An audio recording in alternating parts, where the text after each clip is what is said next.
Olá! Hoje a gente vai mergulhar numa coisa surpreendente, viu?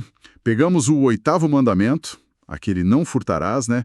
E o material das fontes, baseado no Zohar, leva a gente para um lugar, nossa, totalmente inesperado. A mitzvah de amar o forasteiro. Como é que pode? Né? Um mandamento sobre roubo vira isso. Vamos tentar entender quem é esse tal forasteiro e o que são essas misteriosas asas da Shekinah. É uma releitura fascinante mesmo. O Zohar enxerga esse mandamento como um chamado, sabe, bem profundo, para inclusão, para proteção espiritual. A Shekinah, que é a presença divina mais imanente, né, o aspecto feminino do divino, digamos assim, ela é a chave aqui. E o forasteiro, olha, transcende muito a ideia de alguém de outra terra, geograficamente falando. Na linguagem mística, representa desejos ou até almas mesmo que vêm do egoísmo, do que eles chamam de outro lado impuro. E essas almas, esses desejos, buscam correção, querem se abrigar na santidade. A mitzvah, então, é a gente criar as condições para esse abrigo, facilitar isso. Entendi.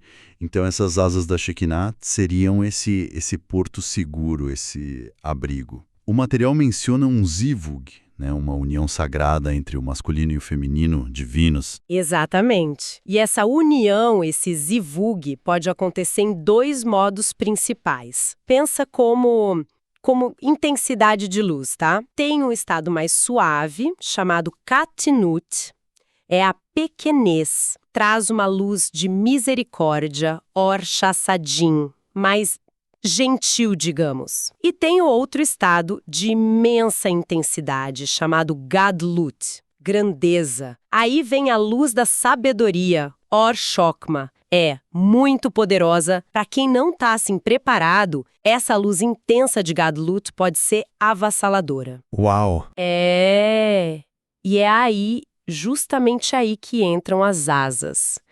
Elas são, metaforicamente, claro, a manifestação dessa luz o mais suave, a de Katnut. Funcionam como, imagina tipo uns óculos de sol espirituais, sabe? Elas filtram, elas cobrem essa intensidade que ofusca de Gadlut. E isso permite que o forasteiro, que ainda está nesse processo de ajuste, né? Que ele receba a santidade necessária sem ser espiritualmente queimado, por assim dizer. Lembra um pouco aquela imagem dos querubins, né, protegendo a arca com as asas? Que imagem forte. Mas por que essa necessidade toda de filtrar? Não seria como, sei lá, dar uma versão menor da luz divina para o forasteiro? Parece meio... Ah, mas não é menor no sentido de menos importante, sabe? É uma questão de adequação e de proteção acima de tudo. A luz direta que viria do corpo dessa união divina, do Zerimpim. Essa é para os desejos que já estão retificados, o que o texto simboliza como Israel. O forasteiro, pela própria condição dele, ele precisa dessa mediação, dessas asas, e dentro dessas asas tem toda uma estrutura interna. O Zohar fala de câmaras, passagens, ligadas a sefirotes inferiores, tipo Netzach, Hod e Esod, que canalizam a luz de Nefesh, o nível mais básico da alma, e outras ligadas a Chesed, Kvorá, Tiferet, para Ruach, um nível um pouco acima. Tudo isso para quê? Para direcionar a porção exata de luz para cada um segundo sua espécie, como diz o texto. Assim, cada um recebe exatamente o que consegue integrar naquele momento. Garante um crescimento seguro, entende? Entendi a dinâmica lá. No alto, mas como é que isso aterriza aqui pra gente? Na nossa vida, como essa ideia de amar o forasteiro se traduzem em, sei lá, em atitudes concretas no dia a dia? Olha, acho que de duas formas principais, bem práticas. Primeiro, olhando para dentro. É a gente reconhecer os nossos próprios forasteiros internos. Aqueles aspectos, aqueles desejos que ainda não estão alinhados com o nosso propósito maior, né? E aí, trabalhar com paciência para integrar eles. Sem pressa, sem violência interna. E segundo, claro, externamente, é acolher os outros na jornada deles. Especialmente quem está começando, quem está buscando. Sem aqueles julgamentos apressados, sabe? Oferecendo um espaço seguro para a pessoa poder crescer também. E o nosso papel nisso? A gente só observa e acolhe. Não, não. Nosso papel ativo nisso é fundamental.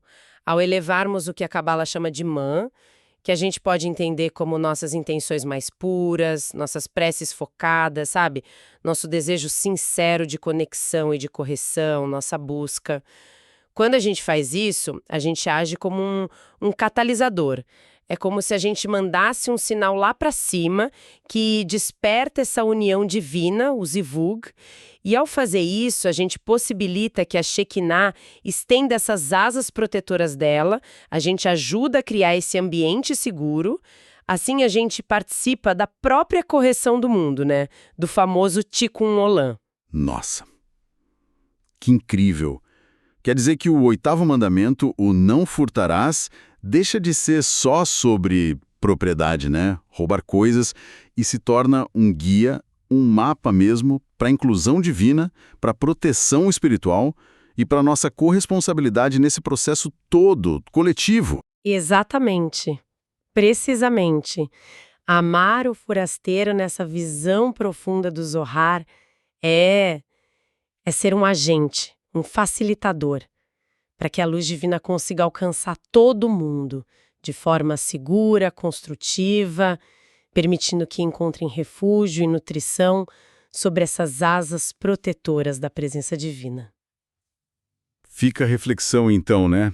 Como será que essa compreensão do acolhimento, tanto dos nossos próprios forasteiros internos, quanto daqueles que estão ao nosso redor, como isso pode realmente transformar a nossa própria busca por conexão e também o jeito como a gente se relaciona com quem está compartilhando essa caminhada com a gente?